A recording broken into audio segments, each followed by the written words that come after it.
पावन हृदय सद्गुण विभूषित संत त्रय सम्मान्य श्री सजीवन साहिब जी, श्री विजेंद्र साहिब जी, श्री रामेश्वर साहिब जी,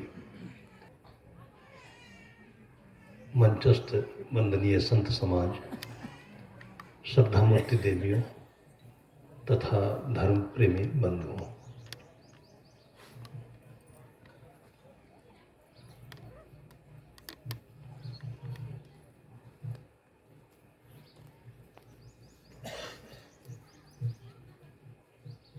बड़ा शब्द जीवन में बहुत भ्रामक होता है।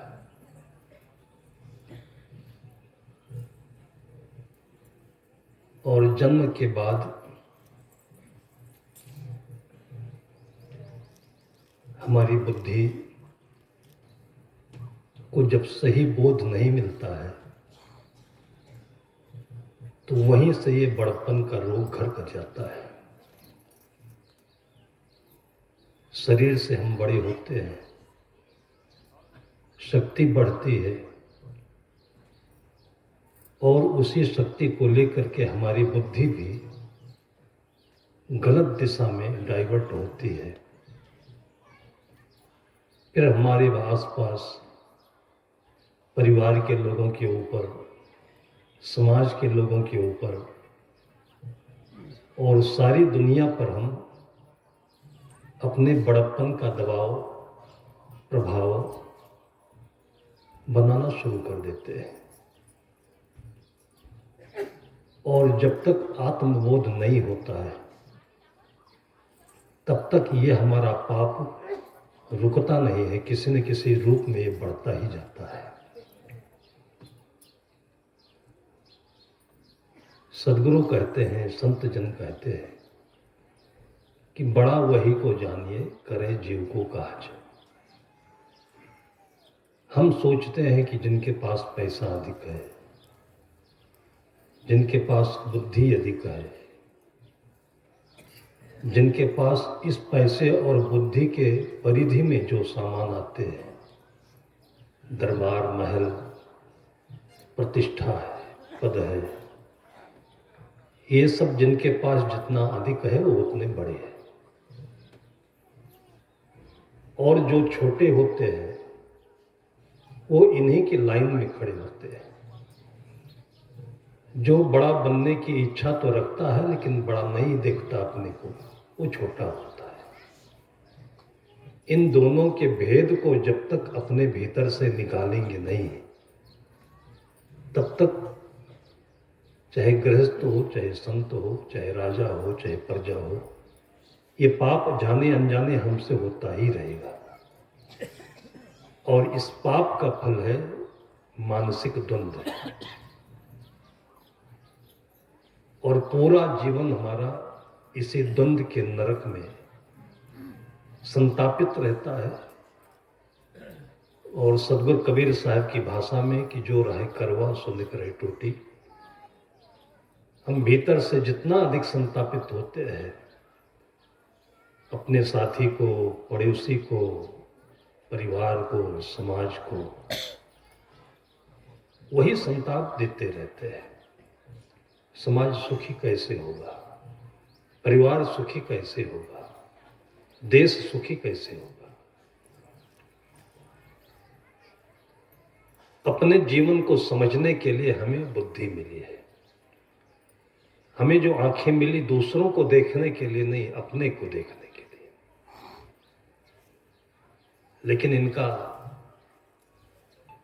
जो डायरेक्शन है वो बाहर है।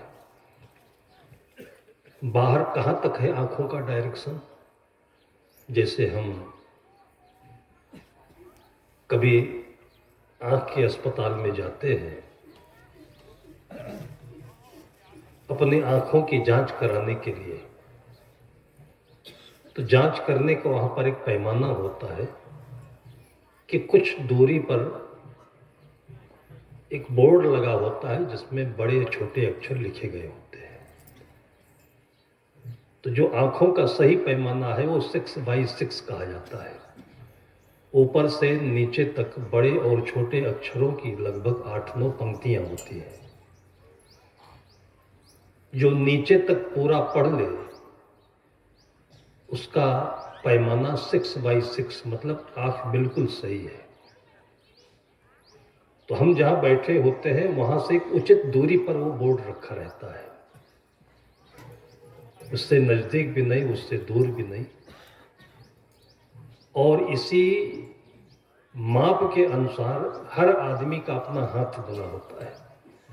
हमारे हाथ की दूरी जो सामने दिखती है, पढ़ाई का माप यह है कि जितनी दूरी पर हमारा हाथ है इतनी दूरी पर हमें किताब रखकर पढ़ना चाहिए। उससे अधिक दूर भी नहीं, उससे अधिक नजदीक भी नहीं। और तब हमारी आंखों की रोशनी हमें पता चलता है कि सही है कि कम है, तब उसकी हम जांच कराने जाते हैं। बहुत दूर भी देखने की आवश्यकता नहीं है, बहुत नजदीक भी देखने की आवश्यकता नहीं है। इसी प्रकार से हमारे बुद्धि में भी बहुत दूर की सोचने की जरूरत नहीं है, और एकदम से हम सोच विचार विहीन हो जाए इसकी भी आवश्यकता नहीं है। एक क्षमता है हमारे जीवन की और हमारे इंद्रियों की, हमारे जीवन की, हमारे शरीर की, लेकिन कुल मिलाकर के जो कुछ भी हमको मिला हुआ है, ये बुद्धि है, ये इंद्रियां हैं, शरीर की शक्ति है, इसका उपयोग पहले हम अपने जीवन के लिए करें। और इसके संसाधन के रूप में, चूंकि शरीर जड़ है, इंद्रियां भी जड़ हैं, इसके भीतर में जो चेतन ज्ञान है वो केवल ज्ञान करता है। वो ज्ञान करता है तो इसका मतलब ये नहीं कि सब कुछ कर सकता है। हम लोग पारक सिद्धांत के नाम पर, सदगुरु कबीर साहब के परंपरा के नाम पर पारक सिद्धांत की जो व्याख्या करते हैं कि चेतन सर्वोपरि है, जिसे राजा सर्वोपरि है, इसकी व्याख्या गलत होने लगती है। राजा सर्वोपरि है का तात्पर्य होता है कि राजा उस जगह पर है जहां पर सबकी आंखें रहती है। नीचे रहने वाला व्यक्ति अगर थोड़ा सा गलत काम करे तो सब लोग नहीं जान पाएंगे, लेकिन राजा कोई गलत काम करेगा तो हर कोई जान जाएगा। इसलिए राजा को अपने जीवन में अधिक सावधान रहने की आवश्यकता होती है, और राजा अपने पूरे राज्य का एक आदर्श होता है, स्वास्थ्य में भी, बुद्धि में भी और संचालन में भी। राजा उसे नहीं कहा जाता था कि जो सब कुछ कर सके, किसी को मार डाले तो उसका खून माफ है, और नशा करे, व्यसन करे, ये राजा की परिभाषा नहीं होती थी। आप रामायण में पढ़िएगा तो राम के लिए जितने भी प्रोटोकॉल लिखे गए हैं वो संपूर्ण रूप से आज के प्रजातंत्र के लिए सही सटीक सिद्ध होते हैं। इसलिए महात्मा गांधी जी ने राम राज्य की परिकल्पना की। उसका तात्पर्य होता है कि हमारे भीतर में जो चेतना है वो मालिक नहीं है। सर्वोपर कहने का मतलब मालिक नहीं है कि हम बच्चे के बाप हैं तो पीटें उसको, जो चाहे वो करे, जो चाहे वो बना दे। ये हमारे मन की गलत धारणा है।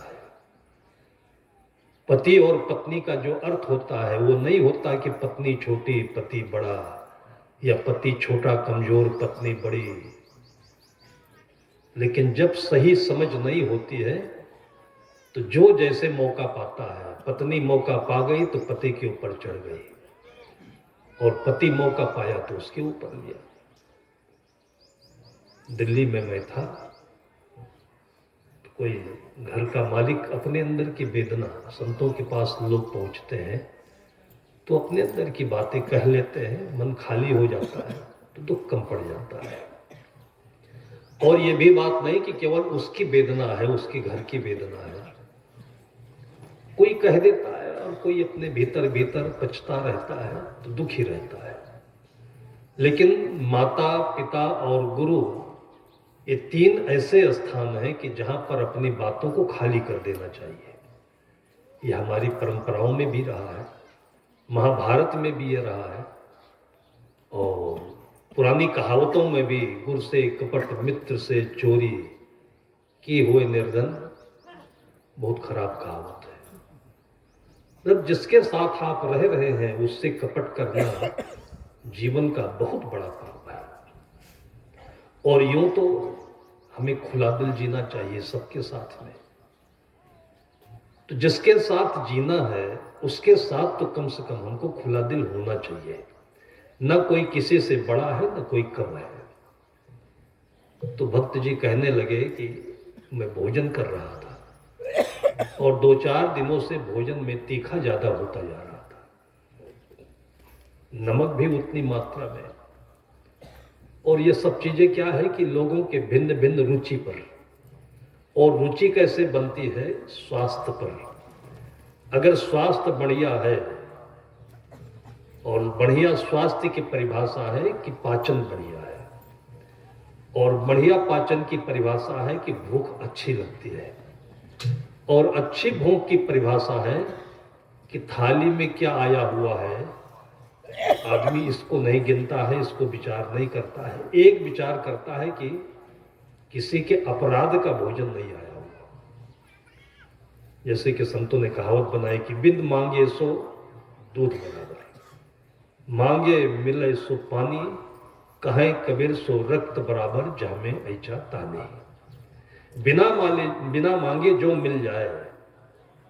और इसलिए खिलाने की भी एक परंपरा रही है कि घर में पाहुना आया या घर के लोग हैं तो ऐसे मोबाइल से नहीं कहा जाता है, घंटी नहीं लगाई जाती है, और जा करके सीधे हम लोग की परंपरा में है तो बंदगी की जाती है, हाथ जोड़ा जाता है, भगवान गुरुदेव भोजन तैयार है। और घर गृहस्थी में मैंने देखा कि जा करके एक लोटा पानी और खाने वाले के पास में रख दिया जाता है, फिर नमस्कार है, वंदना है, बंदगी है, हाथ जोड़ना है, कुछ भी बोलने की आवश्यकता नहीं। लोग समझ जाते थे कि भोजन तैयार है। और ये पानी इसलिए रखा गया है कि भोजन करने से पहले हाथ धोना चाहिए, मुंह धोना चाहिए, पैर धोना चाहिए, मन में शांति रहे, शीतलता रहे।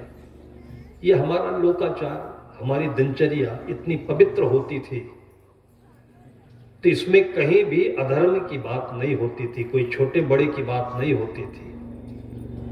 अब खाने वाला 2-3 दिन लगातार देखा कि तीखा ज्यादा है और नमक भी बढ़ता जा रहा है, तो उसने केवल इतना कहा कि बेटी, अपने बहू से इतना कहा कि बहू थोड़ा इसमें मिर्चा ज्यादा हो जाता है, ठीक से बनाया करो।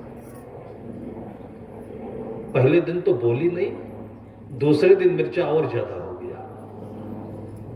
तो दूसरे दिन उसने कहा कि मेरे पेट में गड़बड़ी है और ये मिर्चा नुकसान करता है सबको, थोड़ा ठीक से समझ कर भोजन बनाया कर। उस बहू ने जो वाक्य कह दिया कि अभी अभी महिलाओं के लिए, बहुओं के लिए नया कानून बना था संविधान में। उसने कहा कि केवल 10 पैसे का कागज खर्च करूंगी और मिर्चा नहीं, अभी हवा खाओगी जाकर के तिहाड़ जेल की। केवल 10 पैसे कागज खर्च करने की आवश्यकता है बस। उस दिन से वो बोलना बंद कर दिया कि रोटी को नमक और पानी में डुबोकर खा लेना ठीक है, बोलना ठीक नहीं है। ऐसी स्थिति में सुखी कौन रहेगा। अब ये बात नहीं कि वो चुप हो गए तो बहू को सुख मिल गया। कहते शेर को 1.25 शेर तो मिलता ही है कहीं ना कहीं। तो वो तो चुप हो गए क्योंकि बड़े हैं। बड़े कौन हैं? जो गंभीर हैं, जो सहनशील हैं, जो सबको अपने में समा लेता है, वो बड़ा होता है। और बचपन से लेकर के जिंदगी जीते जीते जीते जीते, झेलते झेलते, देखते देखते अंत में सबको बड़ा बनना ही पड़ता है। साधु बड़े क्यों होते हैं? क्योंकि इनके पास में खुराफात की कोई जगह ही नहीं। खुराफात करेंगे तो कहां जाएंगे? इनके पास फालतू की चीज खाने की कोई गुंजाइश ही नहीं, क्योंकि पेट गड़बड़ होगा, शुगर बढ़ जाएगा, बीपी बढ़ जाएगा, तो साधु चारों तरफ से घिरा हुआ है संयम को पढ़ करके, नियम को पढ़ करके। तो ऐसा लगता है कि हमें अपने को सुखी रखने के लिए खाना पीना व्यवहार करना ये सब अपना नपा तोला रखना ही चाहिए, और ये आज नहीं तो कल सबको ही करना पड़ेगा। इसलिए गांधी जी कहते थे, जब उनको कोई बूढ़ महात्मा कहकर के महिमा मंडित करने लगे, तो गांधी जी कहते थे कि महात्मा का मतलब कुछ नहीं होता है, मजबूरी का नाम महात्मा गांधी, मजबूरी का नाम महात्मा गांधी। तो बाप झेलते झेलते जब ससुर बना तो सब लोगों ने ऐसे मजबूर किया कि उसको महात्मा गांधी बनना ही पड़ा। अब घर छोड़कर कहाँ चले जाए? अपनी बहू की प्रतिष्ठा, इज्जत, लिहाज किससे कहे? तो अच्छा है कि कभी न कभी बहू समझ जाएगी, उससे लड़ने भिड़ने और उसको डांटने से अपेक्षा अच्छा है कि जो कुछ मिले अपने सहन करके खाओ पियो, और कभी न कभी तो ठीक हो जाएगी। इसका प्रभाव पड़ता है। जो मैं यहां बैठकर बोल रहा हूं इसका प्रभाव नहीं पड़ता है, लेकिन ये बोलने की जो परंपरा हो गई है ये भी बहुत अच्छी नहीं है। किसी घर में मैं गया, आंगन में घर के लोग सब इकट्ठे हुए, पत्नी भी थी, पति भी था। हालचाल पूछने लगा, इसलिए पूछने लगा कि भाई 6 महीना पहले वो हमसे माला पहन के आया था। मैं सोचा कि अब घर में सब बढ़िया होगा, अच्छा होगा। पत्नी भी बैठी थी, मैंने कहा सब घर में बढ़िया तो है। तो पत्नी बोली कि गुरुदेव जी अभी तक तो सब बढ़िया रहा, लेकिन जब से ये माला पहने हैं तब से खटपट होने लगा घर में, हमेशा कुछ न कुछ ये चिकर चिकर किया करते हैं। मैंने कहा ये भाषा कहाँ से मिली? उनसे पूछा जी क्यों परेशान करते हो घर वाले? पत्नी बोली कि अभी तक ये बच्चे खेलते थे, चिल्लाते थे, कूदते थे, घर से बाहर चले जाते थे, खेत का काम करते थे, जो भी भोजन मैं ले जाकर देते थे खा लेते थे। अब हर चीज में नुक्स निकाला करते, मीन में किया करते कि हमारे साहब ऐसे बढ़िया फुल्का बनाते थे, तुम क्या बनाती हो? ये बच्चे हमेशा खुराफात करते रहते, ये शैतान है, ये राक्षस है, पता नहीं क्या क्या बोला करते हैं।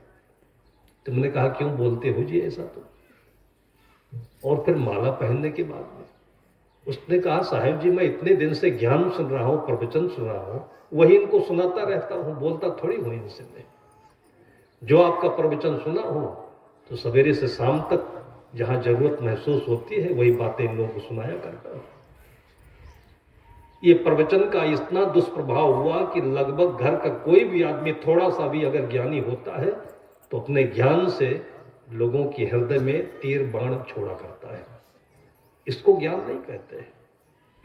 ज्ञान उसे कहते हैं जो आपके भाषा में मौन को प्रतिष्ठित कर दे, कि कुछ भी सुन करके आपको चुप रहना है, और धीरे धीरे धीरे धीरे तो आदमी अपने आप समझते समझते समझते समझते। लेकिन हम लोग भी समझते यह है कि चुप रहने का मतलब क्या हुआ कि जैसे झगड़ा हुआ तो फिर बोलना बंद कर दिए, कुछ घर में खटपट हुआ तो खाना बंद कर दिया। उस खाना बंद करने को उपवास नहीं कहते, और इस बोलना बंद करने को मौन नहीं कहते। अंदर में जहर पाल करके और बाहर से दरवाजा बंद कर लेने से तो और नुकसान होगा। बोलना उससे फिर ठीक है जो हाँ अंदर में घुट घुट करके, कुंठित होकर के, कपट रख करके नहीं बोलते। उससे तो मैं समझता हूं कि फिर अच्छा है कि जैसे भाई बहन झगड़ा कर लेते हैं तो पति पत्नी भी दिन भर में एक बार आधे घंटे के लिए कोर्स कर ले, भाई जितना बड़बड़ा ना हो बड़बड़ा ले। उससे कितने फायदे हैं, कभी टीबी की बीमारी नहीं होगी, दिमाग तेज होगा, और कभी आपके घर में फिर घुटन नहीं होगी, सुसाइड नहीं होगा, डिप्रेशन नहीं होगा। आजकल ये मानसिक बीमारियां जो बढ़ती चली जा रही हैं ये बहुत मौन रहने के कारण से भी होता है। अंदर में कोई बात हुई और जो बलवान है वो तो डपट करके बोल देता है, उत्तर दे देता है, लेकिन जो कमजोर है वो अंदर में उन बातों को जहर के तरीके से बांध करके रखे रहता है। वो किससे कहे? ये बातें अंदर में जितना नुकसान करती हैं उतना भारत और पाकिस्तान के झगड़े में नुकसान नहीं होता है। भारत पाकिस्तान का झगड़ा हमारा तो देवरानी जेठानी में, पति पत्नी में, भाई भाई में खतरनाक ढंग से होता रहता है। इन चीजों से अपने को कोई दूसरा बचा भी नहीं सकता है। याद करें कि जिंदगी क्या इतने के लिए है।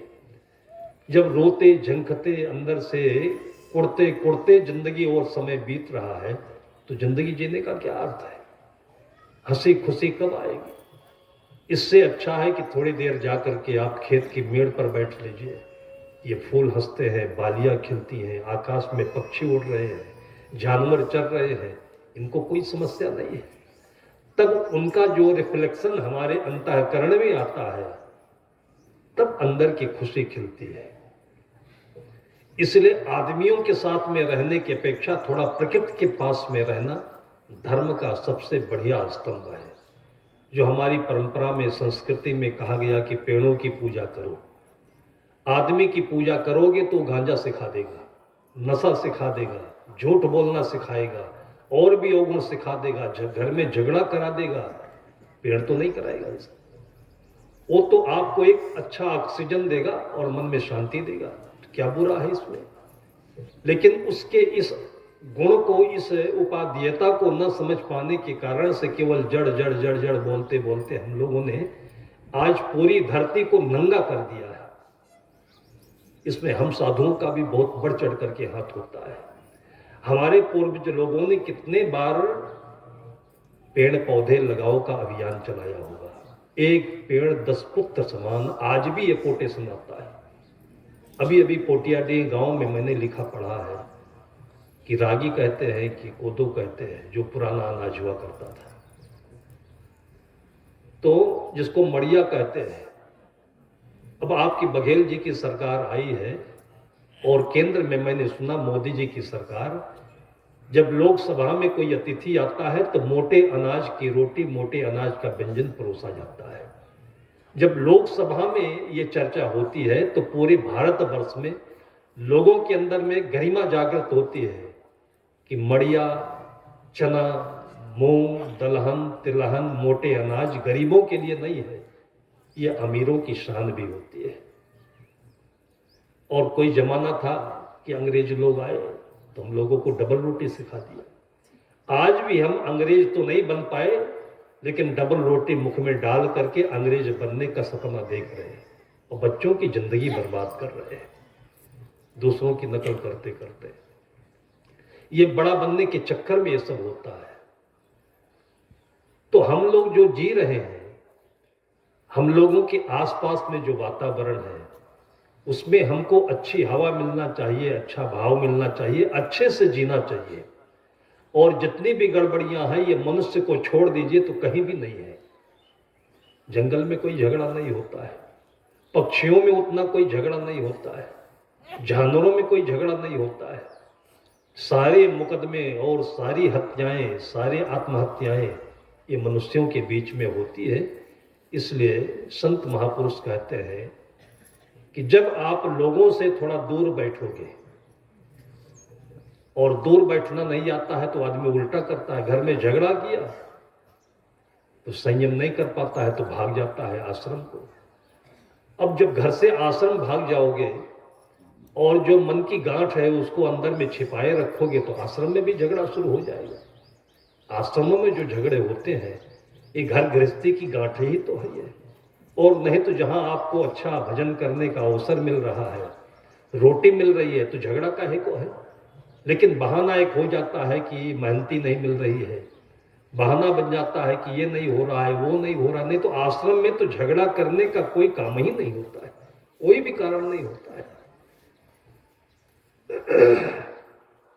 अपने जीवन पर विचार करें कि हमारा जीवन आज 10 साल का हो गया, 25 साल का हो गया, 50 साल का हो गया, 80 साल का हो गया, पाया क्या? बाहर की चीजें हैं तो किसी को कम मिली, किसी को ज्यादा मिली, लेकिन जो मिली है तो उससे लाभ क्या हुआ? हमें इतना पैसा मिला, इतने माला मिले, इतने वस्त्र मिले, क्या लाभ हुआ? पहनने के लिए तो केवल इतना ही चाहिए जितना हम पहने हुए हैं। तो जो हमारे मन में ये कमी बनी रहती है, शिकायत बनी रहती है कि उनके बराबर नहीं हुआ, तो बराबर हो जाएंगे तो क्या हो जाएगा? कोई रोटी ज्यादा खाने लगेंगे, कुछ और कुछ ज्यादा हो जाएगा।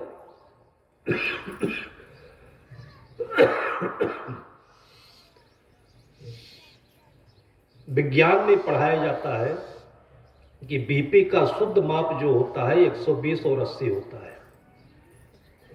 अगर ये बड़ा हो जाए तो क्या होगा? जब हमारे अंदर में बड़ा बनने की भावना बढ़ती है तो हम इस माप को ले कि 120 और 80, इससे बीपी अगर बढ़ने लगे तो क्या होगा? इससे अधिक बढ़ने लगेगा तो होगा ब्रेन हेमरेज, और उसके बाद अकाल मौत होगी। तो उसी तरफ हम बड़ा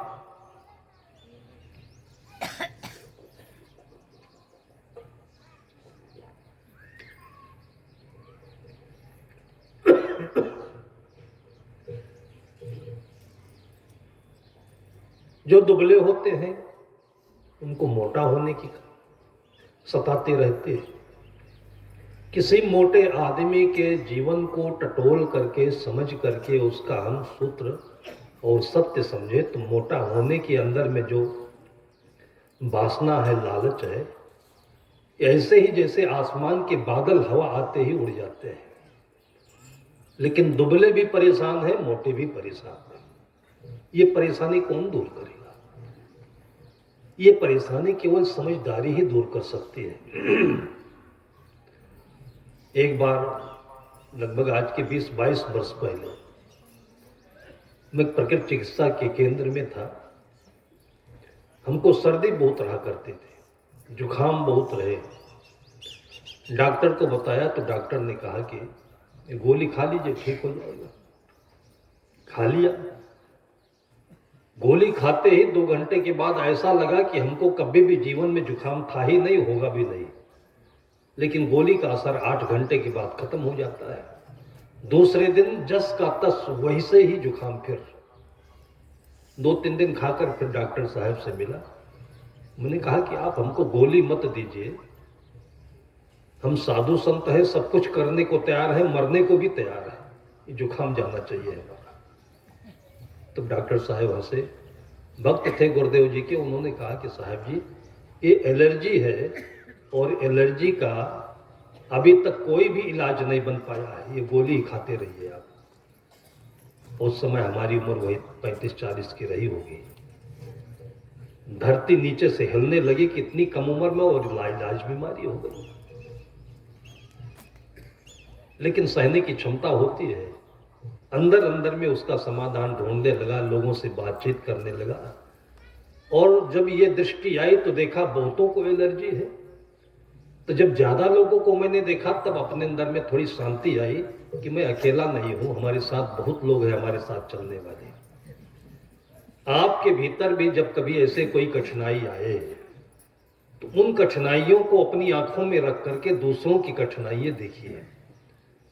रेलवे स्टेशन पर रायपुर चले जाइए और उसके बाद देखिए कि किसी की पैर नहीं है, किसी की आंख नहीं है, किसी की नाक टेढ़ी है, बैठा है, लावारिस है, उसकी भी जिंदगी चल रही है। बद्रीनाथ इसलिए जाया जाता है कि एक तरफ ऊंची पहाड़ी है, दूसरी तरफ पाताल गंगा है, और इतना लोग उसमें जाते ही देखते ही भीतर से प्रकंपित हो जाते हैं कि अगर थोड़ी सी बस डगमगा गई तो हर हर गंगे हो जाएगा फिर। तो उस डर से अपने भीतर में वो शक्ति पैदा हो जाती है। जय बद्री विशाल बाबा की वो बोलते हैं जोर से। और जो बद्रीनाथ से वापस आता है तो समझता है कि अब मौत भी हमारा कुछ नहीं कर पाएगी, पाताल से बच के आए हैं। तब आदमी की हिम्मत बढ़ जाती है। जब घर से आप निकलते हो तो दुनिया की परेशानियां आपकी आंखों के सामने खूब नाचती हैं, तब लगता है कि घर हमारा बहुत आनंद का है, तब घर में आनंद दिखने लगता है। फिर धीरे धीरे धीरे धीरे मैं लोगों से मिलते जुलते, मैं पीछे नहीं पड़ा, मैं इसके पीछे पड़ गया एलर्जी के, ठीक तो होना चाहिए। फिर एक समझदार व्यक्ति थे, उन्होंने कहा कि महाराज जी, आप लोग दूध घी खाते हैं, रोटी खाते हैं, फल खाना चाहिए। वैसे खाने का नियम यह है कि पूरी प्रकृति में खाने के लिए 80% साग भाजी होना चाहिए, फल होना चाहिए, केवल 20% हमें अनाज खाना चाहिए। ये खाने का सही फार्मूला है। और ये चीज अगर आपको समझ में आ जाए तो जीवन में बीमारियां आपकी लगभग 95% घट जाएगी। ये कहीं पढ़ाई नहीं जाती, कोई बताता नहीं। और पढ़ाई जाए, बताई जाए तो आदमी के भीतर घमंड आता है, वो बाहें खोलने लगता है। इतना कमाया क्या, ये खा बिना खाए मरने के लिए कमाया है। अब वो घमंड आ जाता है भीतर में। पैसा कमाने की क्या जरूरत है? नरक में जाने के लिए पैसा कमाना है। लेकिन आज हम कभी भी विचार नहीं किए कि पैसे के जीवन में क्या आवश्यकता है। पैसे को धन कहा जाता है ना, लेकिन धन की परिभाषा क्या होती है, कभी आपने सोचा भी नहीं होगा। धन का मतलब जो दो चीजों को जोड़ता है। और पैसा तो मैं देखता हूं कि आज तक दो लोगों को तोड़ता ही तोड़ता है। जो बाप पूत को तोड़ दे तो और क्या। मित्र मित्र के बीच में अगर कभी भिन्नता आती है तो पैसे के कारण से, पिता पुत्र के बीच में, पति पत्नी के बीच में। एक बार कल्पना करिए कि पूरी दुनिया से पैसा हटा दिया जाए तो मैं समझता हूं कि 99% झगड़ा खत्म हो जाएगा। लेकिन पैसा ना होने से दिक्कत क्या होगी? भूख लगने पर आपको भोजन मिल जाए, वस्त्र जरूरत पर वस्त्र मिल जाए, रहने के लिए घर मिल जाए, और आने जाने के लिए आपको फ्री साधन सवारी मिल जाए। आपने कभी विचार किया कि इसके बाद क्या चाहिए? इसके बाद पैसे की आवश्यकता है कि हमको तंबाकू चाहिए। हमारे यहां आते हैं काम करने वाले लोग, वो काम करते हैं, ठेके पर हम काम करा रहे हैं, उसकी मजदूरी अलग देंगे। इसके बाद भी हम देखते हैं कि ये मर मर के काम कर रहे हैं। तो जब कोई मिठाई लाता है प्रसाद चढ़ाने के लिए तो उनको ज्यादा खिलाते हैं कि ये काम कर रहा है। उसके बाद चल के भोजनालय में भोजन भी कराते हैं, और जब सब खा पी लेता है, टन्न हो जाता है, तो कहता है महाराज जी थोड़ा सा पैसा दे दीजिए। मैंने कहा क्यों? कहा आज पैसा खत्म हो गया, बीड़ी बंडल लेते, एक बंडल बीड़ी लेते आओ। इतना भोजन भी कराया, मिठाई भी खिलाया, लेकिन अभी बीड़ी बीड़ी पीने की जगह अंदर में बना रखा है उसने। इसके लिए पैसा चाहिए। दुनिया में अगर किसी को पैसा चाहिए तो बर्बाद होने के लिए चाहिए, और पैसे के विकल्प में सब कुछ मिलता रहे तो जिंदगी नहीं चलेगी। ये हम लोगों का मन है। हम लोग एक दूसरे के अंदर की बात जानते नहीं, समझते नहीं है। और जो अंदर की बात है वही वेद है, जो अंदर की व्यथा है वही रामायण है। तो जिन लोगों ने बताया था कि महाराज जी आप लोगों को फल भी खाना चाहिए, तब हमें समझ में आया कि अब हम लोग समझते थे कि गांव देहात में रहते हैं गरीबों के पास में, तो फल की डिमांड करना ठीक नहीं है। जो उनके घर में होता है वो खा लेते हैं। पर्याप्त मात्रा में पानी पीना चाहिए, फल खाना चाहिए, हरी सब्जी खानी चाहिए। उन्होंने कहा कि आप हमारे यहाँ 1 महीना आकर रह लीजिए। गोरखपुर में बहुत बड़ा और बहुत अच्छा प्रसिद्ध हॉस्पिटल चलता है नेचुरोपैथ का। फिर समय निकाल कर मैं गया वहां, बाहर टहल रहा था तो देखा हमारे सामने एक बहुत बड़ा गढ़ामी डील का आदमी। शायद मैं अपनी जिंदगी में पहली बार उतना तंदुरुस्त आदमी देखा होगा, और नहीं तो महाभारत के सीरियल में भीम के नाम से उस आदमी को देखा था। मैंने कहा साक्षात भीम आ गए, इससे तो मिलना ही चाहिए। हम कमजोर आदमी हैं, यहाँ पर आए हुए हैं, ये काहे को आया हुआ है। उस समय हमारा वजन कोई वही 49-50 के आसपास में हुआ करता था, दुबला दुबला शरीर था। उसके पास हम पहुंचे, साधु जान करके उसने प्रणाम किया। मैंने कहा कि हम जैसे लोग आए हैं तो ठीक है, सेहत सुधारने के लिए आए हैं, आप कैसे आ गए यहाँ पर, आपको क्या तकलीफ है? उसने कहा महाराज जी आप हमको बॉडी बिल्डर समझते हैं, इतना लंबा चौड़ा शरीर है, यही देख करके आप सब कुछ समझ गए। आप पूछते हैं कि कौन सी तकलीफ है। मैं ये कहता हूं कि कौन सी तकलीफ नहीं है, क्या बताऊं आपको मैं। आप हमारी बॉडी देख ही रहे। अगर मैं कुछ देर खड़े रहना चाहूंगा आपके सामने तो खड़े नहीं रह सकता, ये पेट लटक रहा है, नीचे आ जाएगा। अगर मैं बैठना चाहूं तो हर घर में हमारे नाप की कोई कुर्सी नहीं मिलती है, इसलिए कहीं मैं जाता भी नहीं, कई बातें सुना जाती। सचमुच में उसका पेट में देख रहा था कि जहां जितनी दूर तक आपका हाथ जा सके उससे आगे उसकी तोंद निकली हुई थी। मैंने उससे पूछा कि वजन कितना है आपका? मैं अपने शरीर को देखता था, उसके शरीर को देखता था। मुझे अंदाजा लगा कि मेरे जैसे 2-3 तो इसके पेट में आ जाएंगे। और फिर बता रहा है कि कौन सी तकलीफ नहीं है जिंदगी में, कौन सी तकलीफ नहीं है। मैंने कहा वजन कितना है? तो कहा महाराज जी अभी कल ही मैं भी आया हूं यहाँ एडमिशन लेने के लिए। तो रजिस्ट्रेशन कराया जाता है, उसमें नाम लिखा जाता है, पता लिखा जाता है, फिर वजन भी तौला जाता है। तो वजन तौलने के लिए हॉस्पिटलों में गोल गोल होता है चक्का, उसी के ऊपर चढ़ा देते हैं। उसने बताया कि उस पर नहीं चढ़ा पाए हमको।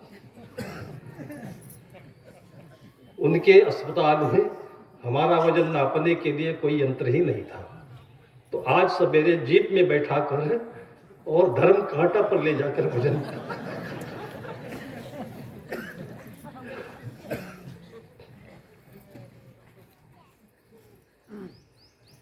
तो जो लोग अपने दुबले शरीर की बात लेकर के व्यथा बताते हैं, जब उनके सामने ये कथा मैं बताता हूं तब उनके भीतर का दुख बिल्कुल दूर हो जाता है।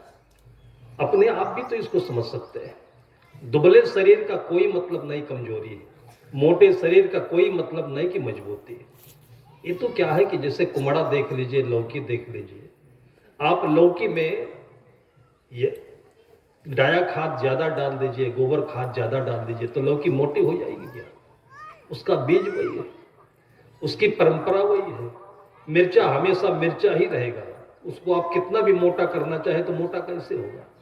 तो क्यों एक दूसरे को देख करके तुलना करते हो? बस ये है कि अपने को अपना वजन महसूस नहीं होना चाहिए। उसने बताया कि धर्म कांटा पर जब हमारा वजन किया तो कुल मिलाकर 150 किलो वजन निकला उसका, 150 किलो। और एक आदमी का वजन 100 के अंदर में होना चाहिए। 100 किलो के लोग भी मैंने दौड़ते हुए देखा है, लेकिन उनकी बॉडी वैसे ही, उनका नेचर वैसे है, काठी वैसे है। और 35-40 किलो के आदमी को भी मैंने अच्छे से काम करते हुए देखा है, बगैर थके हुए। लोगों की दृष्टि में दुबला पतला लगता है। इन चीजों को जब तक हम अपने भीतर से नहीं समझेंगे तो हमारी जिंदगी का ज्ञान हमारे किसी काम में नहीं आएगा। हमको ज्ञान करने की जो क्षमता मिली हुई है वो ये ज्ञान नहीं है कि जो हम लोग समाचार पढ़ लेते हैं। समाचार पढ़ते हैं इसलिए, समाचारों में जो कुछ आता है इसलिए कि कहीं आपके घर में ऐसा ना हो। श्रद्धा के 35 टुकड़े हुए ये समाचार किसी के घर आंगन में दोबारा ना घटे। ये रामायण की कथा सबसे बड़ी कथा है कि कोई भी बेटी के साथ में इस प्रकार से विश्वासघात ना हो, छल ना हो। बेटी ने क्या कहा, उसका अपने मन से कहीं प्रेम हो गया। और कितने घरों में मैंने ये समस्या देखी है। प्रेम सबका सब जगह होता है, लेकिन माता पिता की छाया है। और मुंशी प्रेमचंद ने कहा है कि 5 पंच परमेश्वर होते हैं। कोई भी बात केवल अपने मन की नहीं माननी चाहिए। अपने से ऊपर अपनी माँ है, अपने पिता है, अपने बड़े भाई बहन है और लोग हैं। कुल मिला करके अपने परिवार में 5 प्रमुख लोग होते हैं। और अपने अंदर की कोई ऐसी बात हो जो बात अपने को झकझोर रही हो, बहुत उत्तेजित कर रही हो, बहुत इच्छाओं में दौड़ा रही हो कि अब इसको किए बगैर मन नहीं मानेगा, तो इसके लिए आपको चाहिए कि अपनी माँ के पास, पिता के पास, गुरुजनों के पास, साथी के पास बैठ करके विमर्श कर लीजिए। फिर वो लोग बताएंगे कि आपकी जो इच्छा है ये सही है कि गलत है। यह हमारे भारतीय संस्कृति का सूत्र है और आचार संहिता है ये। लेकिन आदमी थोड़ा सा पढ़ लेता है तो मैं बड़ा हो गया, मैं ज्ञानी हो गया। इसीलिए तो इन कपड़े वालों को कोई कुछ समझता नहीं है। जब भी हम लोग प्लेटफॉर्म पर जाते हैं तो सारी दुनिया में सबसे बड़ी दिक्कत हम साधुओं को ट्रेन पर चढ़ने में होती है, अपनी जगह नहीं मिलती है। हमने एसी में अगर टिकट ले लिया हो तो एसी में जल्दी कोई चढ़ने नहीं देता, पैसेंजर डिब्बे में नहीं चढ़ने देता है। मतलब दुनिया को ऐसा लगता है कि साधु सबसे रिजेक्टेड आदमी है, इसकी कोई जरूरत नहीं, कहीं पर नहीं होती है। जहां पर ऐसी मानसिकता होगी आदमी के जीवन में ज्ञान कहाँ से मिलेगा? ज्ञान तो वो चीज है कि जिसको दत्तात्रेय जी ने कहा कि 24 गुरु भी हमारे हो गए और अभी ज्ञान हमको मिलता जा रहा है। हमारी वो भारतीय संस्कृति का आदर्श रहा है कि 24 जगहों पर वो गए हैं और 24 जगहों पर पूरा ज्ञान उनको मिला हुआ है। एक घर में पहुंच गए अतिथि के रूप में, तो उसके घर में संत के आने के बाद वो स्थिति थी कि उसको तुरंत का तुरंत भोजन नहीं करा सकते थी। वो घर में उसके चावल नहीं था, आटा नहीं था। वो सोची कि अभी हम शरबत पिला देते हैं, और उसके बाद धान रखा हुआ था और धान कूटने लगी। वो पहले हाथ से कूटा जाता था। एक बार उसने मुसल चलाया, दूसरी बार चलाया तो खन खन की आवाज होने लगी। उसके मन में लगा कि स्वामी जी अभी सुन लेंगे, तो उनके मन में ये होगा कि अभी हमारे आते आते इसको चावल बनाने का हो गया तो चले जाएंगे। उसने जो चूड़ियां पहन रखी थी फिर एक एक चूड़ी निकाल दी, फिर खन खन की आवाज होती थी, फिर दूसरी चूड़ी निकाल दी। करते करते दोनों हाथों में केवल एक एक चूड़ी रह गई। तब फिर आराम से कूटने लगी, आवाज बंद हो गया। और वो सोचते थे कि स्वामी जी देख नहीं रहे, और स्वामी जी के तो रग रग में आंख होती है। जब दत्तात्रेय जी ने देखा कि हमारे आने पर इसके घर में ये घटना घटी है, तो उस महिला को भी उन्होंने एक गुरु अपना बनाया कि जीवन में तब तक दुख नहीं मिटेगा जब तक आप एक चूड़ी में नहीं आ जाओगे, अकेले नहीं हो जाओगे। तभी संतों ने चौबोला बनाया कि चित्त मिले तो चेला कीजय, मन मिले तो मेला, ज्ञान मिले तो सद्गुर कीजय, नहीं तो भला अकेला। भाई अकेले जन्म लिए हैं तो अकेले जीने में क्या दिक्कत है? हमारे पास छोटी उम्र में लड़के आए साधु होने के लिए, 2-4 साल रहे, 10 साल रहे। मैं भी जानना चाहे कितनी छोटी उम्र में विमर्श कैसे आया। अभी 8-10 साल की उम्र है, 80-80 साल के लोग हो जाते हैं। कोई बूढ़ी माँ मिली और उस बच्चे से कहने लगी कि बेटा तू बहुत जल्दी साधु हो गया। उसने कहा माँ फिर क्या करते हैं? खेलते खाते भी शादी विवाह करते, संसार देखते, तब होना चाहिए था। तो उस लड़के ने कहा कि माँ आपकी कितनी उम्र हो गई? तो बोली 75 साल की। तो उसने कहा कि आपने संसार अभी देखा नहीं क्या? आप साधु हो गए। आप 75 साल की हो गई और आपके मन में विरक्ति नहीं आई कि मैं अपने बहू को अपनी चाबी सौंप दूं, गुच्छा सौंप दूं और भजन करूं? तब महिला बोली नहीं बेटा ये सब तो नहीं होता है। उस 8-10 वर्ष की उम्र में क्या समझ में आया? मैंने उससे पूछा तो उसने एक ही बात कही कि घर में देखो तो बाहर देखो तो जो झगड़ा होता है ये किस लिए झगड़ा होता है? और ये मेरे मन में इस झगड़े से जो निष्कर्ष आया वो ये है कि झगड़ा करके नहीं जिंदगी सुखपूर्वक जीना चाहिए। तो मैंने कहा साधु नहीं मिले होते तो क्या करते? उसने कहा साधु नहीं मिले होते उससे पहले से मैंने निष्कर्ष लिया था कि मेरे हिस्से में जो जमीन मिलेगी मैं शादी नहीं करूंगा, झगड़े की जगह नहीं बनाऊंगा। अपने खेत में एक छोटी सी जगह बना करके उसी में साग सब्जी फूल पत्ती लगा करके आराम से निर्वाह कर लूंगा। ये उस 8-10 वर्ष के बच्चे ने निष्कर्ष लिया है। यह बुद्धि जब इतनी छोटी उम्र में आ सकती है तो बड़ी उम्र में क्यों नहीं आती? इसलिए कि आदमी बड़ा हो जाता है और बड़ी बोझ के नीचे दब जाता है। इसलिए मैं कहता हूं कि बड़ा होना पाप है। जितना भी दुनिया का पाप है ये जब हमारी खोपड़ी में भर जाता है तब हमारे अंदर में बड़प्पन का अहंकार आता है। और नहीं तो छोटे से बढ़िया आदमी, छोटे से शुद्ध मन और छोटे से बड़ी योग्यता किसी में नहीं होती है। छोटा भी नहीं कहना चाहिए, उसको ओरिजिनल कहना चाहिए, उसको नया कहना चाहिए, उसको तरोताजा कहना चाहिए। अब्दुल कलाम भारत के राष्ट्रपति हो गए और वैसे भी घर गृहस्थी से विरक्त थे और पढ़ लिखने के बावजूद मिसाइल मैन बन जाए, इतना ऊंचा पद मिला, राष्ट्रपति बन गए। इसके बाद भी उनको आनंद कहाँ मिलता था? जब स्कूल में जाते थे तो बच्चों को अपने आसपास में लेकर के उनसे जब बातचीत करते थे तब आनंद मिलता था। और सभी संत महापुरुषों ने इन बच्चों के हृदय को भगवान के बसने की सबसे पावन जगह, सबसे पवित्र जगह बताई। अगर आपको जनमानस में जीना है तो जो बच्चे जैसे जीते हैं, जो बड़े महापुरुष हैं उनके स्वभाव में भी आप जाएंगे, झांकेंगे तो आपको लगेगा कि कहीं दूर दूर तक ये विद्वान नहीं है। इन्होंने ये पुस्तक कैसे लिख डाली होगी, इनको लोग इतने बड़े साहब कैसे कहते होंगे।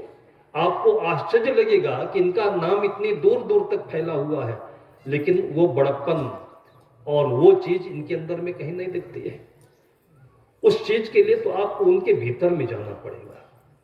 बड़प्पन वो चीज है, और ये इसी संसार में देखते सुनते थकते ये बड़प्पन आ ही जाता है, ये गंभीरता आ ही जाती है। हमारे मन की कुटिलता क्या है कि थोड़ा सा भी ज्ञान होता है तो दूसरे को देने लगते हैं। माता पिता अपने बेटे बहुओं के साथ यही करते, इसलिए पटरी नहीं खाती है। महादेव की पूजा इसलिए हमारी परंपरा में आई कि भले ही वो पत्थर की मूर्ति है, लेकिन उनके पास कोई भी जाए, वो चाहे 1 किलो सोना लेकर के जाए तो, और चाहे पत्तल के दोना में केवल फूल और अक्षत लेकर के जाए तो, दोनों को उतने ही प्रेम से स्वीकार कर लेता है। और हमें ये नसीहत देता है, घर के एक मुखिया को अपने 4 बेटों के बीच में ऐसे ही गम खा करके रहना चाहिए। वो भले ही कोई ज्यादा सेवा करे और भले ही कोई हमारे साथ थोड़ा शरारत भी करे। ये शिक्षा वहां से नहीं मिलेगी और दुनिया में कहीं नहीं मिल सकती है। और इसीलिए लोगों को उस जगह जाना भी अच्छा लगा कि अगर किसी आदमी के साथ में बैठते हैं और अपने दिल की बात बताते हैं तो हंसता है, वो दूसरों से चुगली कर देता है, दुनिया से जाकर बताता है। तो रहीम कवि कहते हैं कि रहीमन निज मन की व्यथा मन ही राखो गोए, मन ही राखो गोए। आप लोग भी दोस्त बना लेते हो, साथी बना लेते हो, और जो कुछ भी अंदर की बातें हैं सबसे बताते रहते हो, लेकिन उनके घर में भी तो यही बताया। और लोगों की आदत क्या है कि उसमें समाधान ना निकाल करके और पेच में पेच लड़ा देते हैं और उलझा देते हैं और आपको उत्तेजित कर देते हैं कि आपने इतना कमाया, आपके बेटे कुछ नहीं मानते आपको। इसलिए रहीम कवि कहते हैं कि रहीमन निज मन की व्यथा मन ही राखो गोए, सुन अठ लई हैं लोग सब बांट लई हैं को। उनके पास जाकर के ये बातें करिए जो उन बातों को लेकर के और अपने गले से नीचे उतार ले, और न उतर पाए तो कंठ में ही रहेगा, बाहर किसी से नहीं कहेंगे। और उसी का नाम भगवान नीलकंठ कहा गया है। जानते हैं नीलकंठ किसे कहते हैं? नीलकंठ उसे कहते हैं जो इस समुद्र मंथन से निकले हुए जहर को और ले करके अपने अंदर में पचाया, पचा नहीं, गले में आज भी अटका हुआ है, वो गला नीला पड़ गया उनका। और इस उक्ति को, इस सूत्र को, इस उपदेश को हमारे कर्मकांड से जोड़ दिया गया, लेकिन आज तक इसका अर्थ हम नहीं निकाल पा रहे हैं, उड़ा देते हैं अंधविश्वास में इसको। नीलकंठ का मतलब होता है कि वह पुरुष, वह सज्जन, वह देवी, वह देवता जो दुनिया की सारी बुराई पा करके भी, देख करके भी और सहन कर लेते हैं और अपने गले में उतार लेते हैं, वही सच्चे माँ होते हैं, वही सच्चे पिता होते हैं, और वही महा के महादेव होते हैं, और उन्हीं की हम लोग आराधना करते हैं। इतना सहज अर्थ इसका होता है, लेकिन हम लोग वहां तक नहीं पहुंचते हैं क्योंकि हमारे पास में घमंड है। हम लड़ लेते हैं सुप्रीम कोर्ट तक, लेकिन वहां पर नहीं पहुंचते हैं कि जहां पर कोई लड़ाई ना हो, जहां पर कोई झगड़ा ना हो। सदगुरु कबीर साहब कहते हैं, कहें कबीर सोई जन मेरा जो घर की राह निभे रहे। संत कहते हैं कि त्यागात शांति अनंतरम, त्याग करने के बाद में ही शांति मिलेगी। कोर्ट में शांति नहीं मिलेगी, कोर्ट में आपको न्याय भी नहीं मिलेगा। कोर्ट में आपका पैसा और समय धीरे धीरे धीरे धीरे क्षरण होगा। हमको कोई सुप्रीम कोर्ट के एक जज मिले थे, वो संत घर के थे, इसलिए खूब अच्छी उनसे बातचीत होती थी। तो मेरे मन में वहम था कि चाहे सिविल कोर्ट हो चाहे हाई कोर्ट हो, कोर्टों में मामले बहुत पेंडिंग में चलते हैं। 2 वर्ष, 3 वर्ष, 4 वर्ष, 5 वर्ष, 20 वर्ष तक। अभी तो सुप्रीम कोर्ट से एक सर्वे आया हुआ था कि 56 वर्ष नहीं, जब से भारत आजाद हुआ है इतने वर्ष हो गए, अभी मुकदमे का फाइनल नहीं हुआ है। इतने इतने लंबे मुकदमे चलते होते हैं। मैंने उनसे कहा कि कम से कम 2-4 वर्ष, 10 वर्ष चला करके मुकदमे का फाइनल तो कर देना चाहिए आप लोगों को। लटकाए क्यों रखते हो जानबूझकर? तब उन्होंने कहा कि साहब जी, विचार ये करें कि मुकदमा ये बनते कैसे हैं, झगड़ा बनते कैसे हैं। 100 में एक मुकदमा सही कारण से बनता है, उसका फैसला जल्दी भी हो जाता है त्वरित कोर्ट में। लेकिन 99 मुकदमे झगड़े ऐसे होते हैं जो या तो दिमाग की गर्मी से पैदा होते हैं और या तो जेब की गर्मी से पैदा होते हैं। इसको आप लोग भी ठीक से समझिएगा, या तो दिमाग की गर्मी से और या तो जेब की गर्मी से।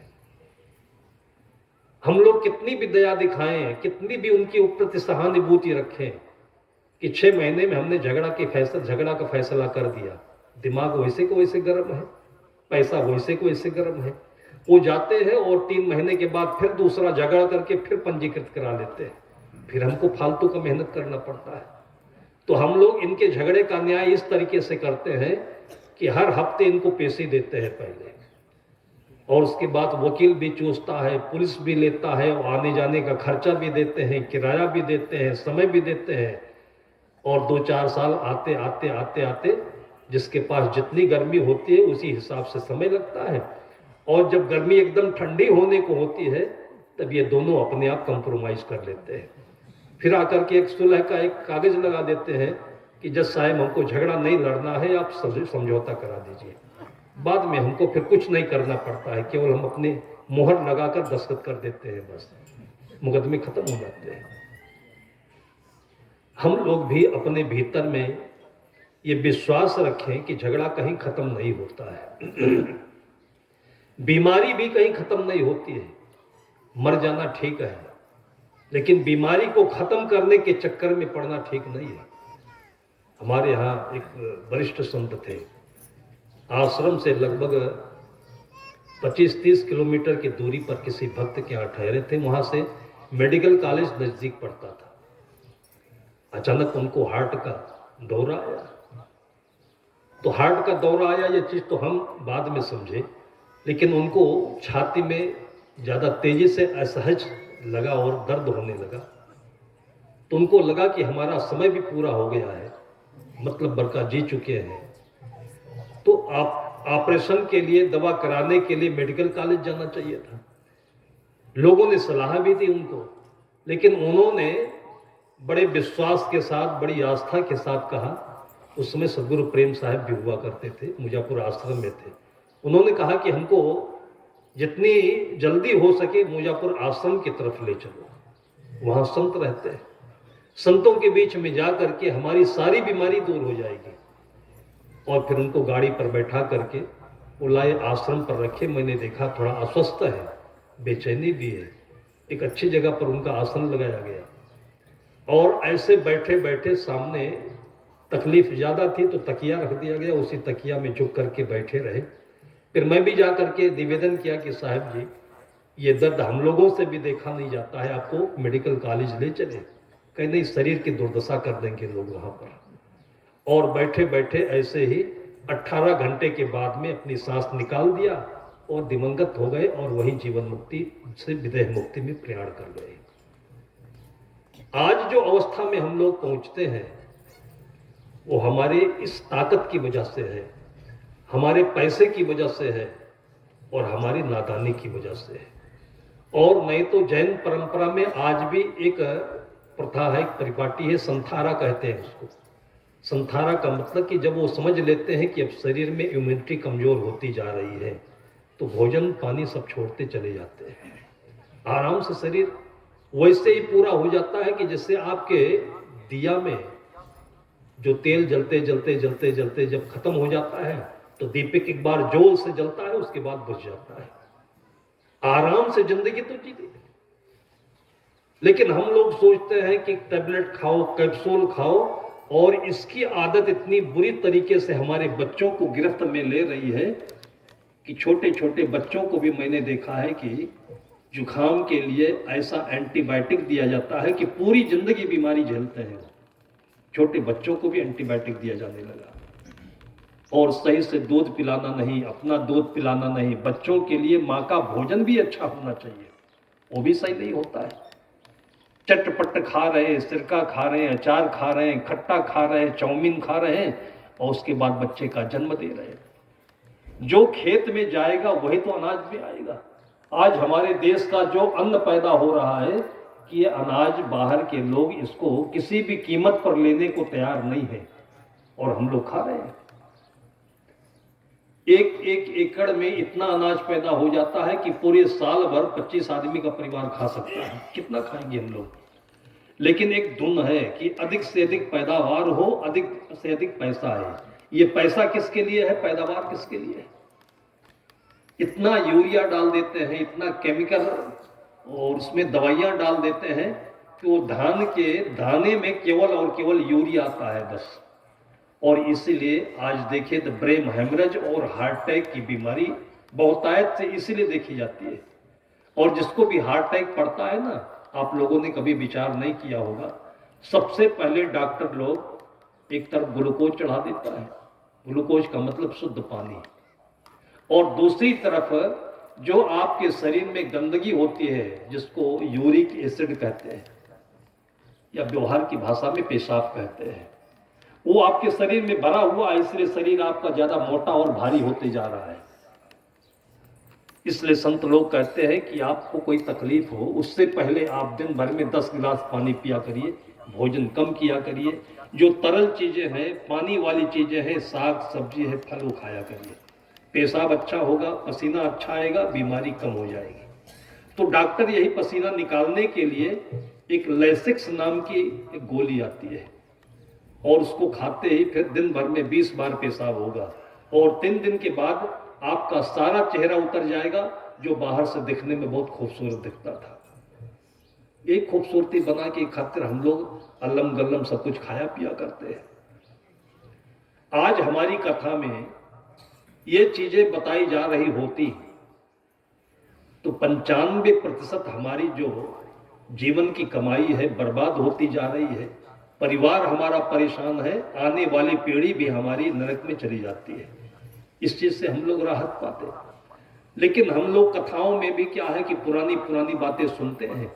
राम वनवास को गए हैं और आपने सुना कि राम को कहीं कोरोना पकड़ा था, वहां पर आपने सुना कि राम को कहीं वहां पर टाइफाइड पकड़ा हुआ था। जंगल का पानी पीते थे, जंगल की चीज खाते थे। आज से 500-600 वर्ष पहले रहीम जी ने भी कहा था कि रहीमन बहु भेषज करत व्याधि न छाड़त साथ, रहीमन बहु भेषज करत व्याधि न छाड़त साथ, खग मृग बसत अरोग बन हरि अनाथ के नाथ। वो हरि किसे कहते हैं? जो सबके दुख का हरण कर लेता है। तुलसी का पौधा लीजिए, 2-4 पत्तियां रोज उबाल करके पीजिए, यही आपका हरि होता है। एक आंवला रोजाना आप खाइए कच्चा, और बच्चे बहुत जल्दी खाते हैं। आश्रम पर हमारे 2 पेड़ आंवला के लगे हुए हैं और बाहर से बच्चे आते हैं तो हमारी बंदगी बाद में करते हैं और या बंदगी करके सीधे आंवला के पेड़ के नीचे जाते हैं और उनको शुद्ध जुबान होती है, शुद्ध भूख होती है तो आंवला प्यारा भी लगता है। हर आदमी आंवले का स्वाद अच्छा नहीं मानता है, लेकिन बच्चे आंवला खाते हैं। मैंने पूछा क्यों खाते हो, तो बताते साहब इसके बाद पानी पीते हैं तो मीठा लगता है। ये बच्चों का आइडिया है कि आंवला आपके शरीर में वो काम करता है जिसको विटामिन सी कहते हैं। और विटामिन सी वो चीज है कि जो आपके गंदे कपड़े को और जो निरमा पाउडर होता है डाल देते हैं ना, तो गंदगी अलग हो जाती है, कपड़ा साफ ऊपर आ जाता है। नींबू है, संतरा है, मौसमी है, इनमें सब में तो थोड़ी मिठास होती है, तो शुद्ध ग्लूकोज होता है जो आपके दिमाग को प्रमोट करता है, आपके शरीर को शुद्ध करता है, ताकत देता है। लेकिन इसमें जो खटास होती है, विटामिन सी जिसे कहते हैं, ये आपके खून में लिपटी हुई गंदगी को काट काट करके निरमा पाउडर जैसे और पेशाब के रास्ते से बाहर कर देती है। इस चीज को नहीं खाएंगे। हाँ, कोको कोला जरूर पी लेंगे, थम्स अप जरूर पी लेंगे और दुनिया भर के हम पानी जरूर पी लेंगे, लेकिन 1 गिलास नींबू का शरबत नहीं पीते अपने घर पर। यह हमारा बड़प्पन है, ये हमारे पैसे का घमंड है। तो ऐसी ऐसी चीजें जो आपके जीवन के रोग को और आपके अंदर के तनाव को दोनों को दूर करने वाली है। आज जो मोबाइल का इतना भयानक रोग पकड़ते जा रहा है, और ये तो शुरुआत है अभी, और नहीं तो ये बच्चे बड़े होंगे तो इतनी जल्दी इनको ये बीमारी पकड़ेगी कि जिसकी दुनिया में कोई चिकित्सा नहीं होगी। और इसका बहुत सहज इलाज है कि बच्चे को आप थोड़ी सी जगह दे दीजिए, उसमें बच्चे टमाटर का पौधा लगाएं, जन्मदिन के अवसर पर बड़े ही श्रद्धा के साथ में, बनावटी नहीं, श्रद्धा के साथ में, ऐसा ना लगे कि बच्चे नौकर जैसे काम कर रहे हैं, ऐसा लगे कि हमारे बच्चे भगवान की सेवा कर रहे हैं। तो जन्मदिन के अवसर पर एक बढ़िया खूबसूरत गमला लाइए और उसी में एक नए प्रजाति का पौधा लगवा दीजिए, और देखिए दूसरे दिन से उस पौधे से इतना प्यार हो जाएगा बच्चों को कि स्कूल से आने के बाद पानी पहले कम पिएंगे, अपने नहीं पिएंगे, पहले पौधे को पानी पिलाएंगे वो, और उसके बाद जितना जितना पौधा बढ़ेगा वैसे बच्चे की श्रद्धा बढ़ेगी। और जिस दिन फूल आएगा और वही फूल अपने हाथ में लेकर गमला सहित और आपकी आंचल में रखेंगे कि हमारी जिंदगी का ये फूल है। आपको बच्चे को किसी प्रकार के उपदेश की आवश्यकता नहीं है, और इसलिए कहा जाता है कि हरि अनाथ के नाथ, ये हमारे लिए देवी हैं, देवता हैं, भगवान के ये एक कण है, इनसे हम नाता नहीं जोड़ते। सदगुरु कबीर साहब कहते, जासो नाता आदि का बिसर गया सो ठौर, यहीं से हमारा जन्म हुआ है। इनको बोलते चले जा रहे हैं, इन्हीं से हमको फल मिल रहा है, फूल मिल रहा है, ऑक्सीजन मिल रहा है, और इसके बाद इन्हीं को कुल्हाड़ी लेकर के, और हम कबीर पंथी भी इन्हीं को खंडन कर करके और धरती को साफ करते चले जा रहे हैं। इनके महत्व को समझें। हमारे पुरखे कहते थे कि पंचवटी में घर होना चाहिए। अब जब मैं देखता हूं आज जिसके घर में हमारा आसन लगा हुआ है, कितनी खूबसूरत जगह है। कहते हमारा खेत था वो, सुबह किसी के घर में गए हुए थे, वहां जलपान हुआ सबका और उद्घाटन कराया, वो भी बोल रहे थे हमारे खेत में बना हुआ है। वो कितना भाग्यशाली व्यक्ति है कि उनके माता पिता की दी हुई धरोहर पर, और जब उसने ये सुंदर बंगला बनाया है और हमको माला पहनाया, तो मैंने उसकी माँ को बुलाया पहले, और माँ को देखा, मैंने कहा कि आपको ये घर अच्छा लगता है? तो उसकी आंखों से आंसू आ गए। इतना अच्छा लगता है कि आज बेटे को सामने देख करके वो कुछ भी नहीं बोल सके और आंखों से आंसू आए उसके। मैंने बेटे को बुलाकर कहा, ये माला इसको पहनाना चाहिए तुमको, और उसके हाथ में माला देकर कुर्सी पर अपने पास बैठा करके, और मैंने कहा कि ये सच्ची आरती है हमारी, ये खुशी है हम लोगों की। केवल ये पैसा आप लोग उड़ेल देते हो लेकर के जाकर, हम लोग क्या कर दे इसको। जब आपके घर में हमको ये चीज दिखती है तब लगता है कि ये सच्ची श्रद्धा है और हमारी सच्ची आराधना है और आरती है ये, और ये चीज आपके लिए सुखकारक है। हम कहते हैं कि नहीं, आप 1 करोड़ रुपए घर में लगा सकते हैं, एक सबरी की छोटी सी झोपड़ी तो बना सकते हैं, और उस घरों में भी हम लोग जाकर के बहुत आनंद से भोजन बनाए खाए। एक छोटी सी झोपड़ी बना करके, और उसमें भी आप 2-4 फूलों के पौधे, सब्जियों के पौधे, आम्रपाली के, अमरूद के और जामुन के लगा सकते हैं।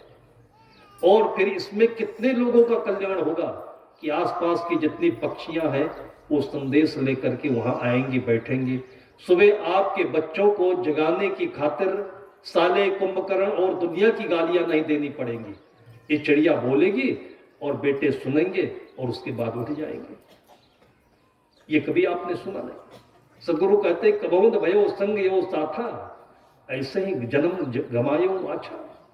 सदगुरु कबीर साहब कहते हैं कि जिंदगी में तुम कभी सत्य का साथ किए ही नहीं, और ऐसे केवल आर्टिफिशियल चीजों के पीछे, दुनिया के पीछे और राक्षसों के पीछे, ये जो बड़े बड़े यंत्र आ रहे हैं ना, जेसीबी मशीन और बड़े बड़े डंपर, ये जिंदगी जीना दूभर कर दिया। अभी मैं इसी रास्ते से कहीं आ रहा था आमदी के पास में, और डंपर अभी भी खड़ा हुआ है। वो डंपर कोई बिगड़ गया था, उसको बनाने की खातिर उसके नीचे मिस्त्री आ गया। वो तो लेट के बना रहा था और पास में ड्राइवर खड़ा होकर के देख रहा था। उसके बनाते बनाते अनायास ही डंपर स्टार्ट हो गया, चालू हो गया। इसी को तो राक्षस कहते हैं। मतलब कोई सलाह नहीं, कोई मतलब नहीं, कोई मशविरा नहीं, कोई विचार नहीं, और आदमी ऐसे ही उछल जाए, कूद जाए, तो कहते नहीं कि क्या इसके अंदर जिंद आ गया है? भाई कुछ तो बताए कि मैं घर से कहां जा रहा हूं, काम करने जा रहा हूं, कुछ करने जा रहा हूं। और वो डंपर एकदम से स्टार्ट हुआ, और जिसका डंपर था उसी को कुचल करके वो जाकर आगे, अगर मकान नहीं पड़ा होता तो कितनों को कुचल करके चला जाता हो। इन राक्षसों के साथ जिंदगी बिता रहे हैं तो हमारी बुद्धि में श्रद्धा कहां से आएगी? इन जीवंत लोगों के साथ अपना जीवन बिताइए, और भले ही कुत्ते के पिल्ले ही क्यों ना होंगे। अगर आपको कोई खिलौना नहीं मिलता है तो आप अपने बच्चों को इन कुत्तों के बच्चों के साथ भी खेलने दीजिए। आपके बच्चे कभी भी ये मक्कार और धूर्त नहीं बनेंगे। ये क्योंकि कुत्ता कभी मक्कार नहीं होता है। एक जूठी रोटी खा करके भी और जिंदगी भर आपके चरणों पर अपनी पूंछ हिलाता है और चाटता है। जिन लोगों का साथ हम कर रहे हैं इनके अंदर में संवेदना ही नहीं है, लेकिन हैसियत हमारी ऐसी है कि कुत्ते के बच्चे के साथ मेरा बच्चा खेलता है। जिस धरती पर आज जी रहे हैं, जिस देश में हम लोग जी रहे हैं, आप लोगों को वहां लौटा कर ले चले कि कोई जमाना था कि राजे महाराजाओं को भी आफत आती थी, मुसीबत आती थी। हम आप तो उनके सामने कौन सी हस्ती है। और जब मुसीबत आई तो राजा कहीं भाग कर गए अपनी जान बचाने के लिए। रानी भी कहीं गई जंगल में भटक करके अपनी जान बचाने का आश्रय खोज रही थी। रानी गर्भवती थी, कोई आश्रय नहीं मिला। कोई संत महापुरुष को देख करके उसी के आश्रम पर रह गई। वो वहीं पर उसको बच्चे का जन्म होता है। वो आश्रम की सेवा करती थी, कोई घर गृहस्थी थी नहीं कि बच्चा उसके साथ में खेले। मां काम में लग जाती थी तो बच्चा खेलता कहाँ। तो जब तक वो चलता नहीं था तब तक तो मिट्टी में लिटा रहता था। जब चलने लगा घुटने के बल, तो घुटनों के बल धीरे धीरे आश्रम के परिध से बाहर गया। और जब पैर उसके मजबूत हो गए तो थोड़ा थोड़ा करते करते वो दूर तक खेलने जाने लगा। उधर गुफा में कोई बाघिन ने बच्चा दिया हुआ था। उधर से जब बाघिन बाहर शिकार में चली जाती थी तो बाघिन का बच्चा भी खेलते खेलते, वो भी अकेला ये भी अकेला, एक दिन दोनों की भेंट हो गई। और जो भेंट हुई कि दोनों एक दूसरे को देखकर केवल आंखों में एक बार निहारे हैं और फिर वो गले मिले कि दोनों की दोस्ती हो गई। और फिर तो रोज दोनों एक साथ जाते, खेलते और खूब चहकते और उसके बाद अपने अपने घर चले आते। एक दिन दोनों खेल रहे थे और तभी तक बाघिन को याद आ गया कि मेरा बच्चा भूखा होगा, और एकदम से बीच में आ गई। तो आकर के उसके पास बैठी और उस बाघिन का बच्चा जो था जाकर के वो दूध पीने लगा। अब ये पहली बार देखा था उसने कि मेरा ये साथी दूध ऐसे पीता है, मेरी मम्मी तो बैठकर दूध पिलाती थी। वो बाघिन का बच्चा देखता है कि मेरा दोस्त दूर खड़े होकर के यह देख क्या देख रहा है। उसने कहा कि मित्र, ये मेरी मम्मी है, आजा, ये तेरी भी मम्मा है, दूध पिला। और जाकर के वो दोनों दूध पीने लगे। जानते हैं कौन बच्चा था वो? वही बच्चा था कि आगे चल करके उसको वो इम्यूनिटी मिली, वो साहस मिला, क्योंकि बाघ के बच्चे के साथ था ना। वो ईमानदारी मिली कि अपने राष्ट्र के लिए, देश के लिए उसने अपने जीवन की आहुति दी, और उसी के नाम पर आज हमारे इस देश का नाम भारत रत्न पड़ा हुआ है। वो राजा भरत, जिसकी मां शकुंतला और जिसके पिता दुष्यंत हुआ करते थे। और आप डरते हो कि गाय के बच्चे के साथ और कुत्ते के बच्चे के साथ हमारा बच्चा खेलेगा तो तौहीनी हो जाएगी आपकी। इन आदमियों के बच्चे के साथ पढ़ करके आपके बच्चे की जो दुर्दशा न हो जाए, ये आप समझ लीजिए अच्छी तरह से। बाकी पेड़ पौधों के बीच में आपके बच्चों की इज्जत बढ़ेगी, मर्यादा बढ़ेगी, स्वास्थ्य बढ़ेगा और इनका बोध और ज्ञान भी बढ़ेगा। इसलिए हमारे पुरखों ने जंगलों के बीच में, बाग बगीचों के बीच में, खेत खलिहानों में जीने का सही भूमिका बताई, और वहीं पर जी करके हमारे जो पूर्वज थे ये ज्ञानी बने, ऋषि बने, ब्रह्मर्षि बने और वैज्ञानिक भी बने। जिनको वैज्ञानिक कहते हैं, ये लोग भी बाग बगीचे में रह करके जी करके और जो ज्ञान पाया है वो आज विज्ञान के सूत्र बने हुए हैं। बड़ा वही को जानिए, करे जीव को काज। इस बड़ा शब्द के पीछे जो बहुत बड़ा खतरा छिपा हुआ है उसको पहचाने और सबके दिल से दिल मिला करके जिए। सदगुरु कबीर साहब का संदेश है कि जब लग दिल पर दिल नहीं तब लग सब सुख नाही। एक भी मित्र हो कोई दिक्कत नहीं है, और मैं कहता हूं कि कोई भी मित्र ना हो जिसका कोई दोस्त नहीं होता है दुनिया में, उसका कोई बाल बांका नहीं कर सकता है। जब भी आपका कोई बिगाड़ेगा तो आपका कोई दोस्त ही बिगाड़ेगा, और माता पिता से बढ़कर के दुनिया में कोई दोस्त भी नहीं होता है, और होता है तो वो संत होता है। इन्हीं की परिधि में, इसी के आंगन में और इसी वातावरण में जीवन जीने को मिले, यही संत महापुरुषों की तरफ से आप लोगों को संदेश देते हुए अभी की चर्चा को मैं यहीं पर विराम देता हूं। बोलिए सदगुरु देव की जय। पूज्य गुरुदेव के आशीर्वचन से लाभ लिए। जिन विचारों को आप लाइव श्रवण कर रहे थे, सुन रहे थे, उन्हीं विचारों को पुस्तक के रूप में भी आप अपने घर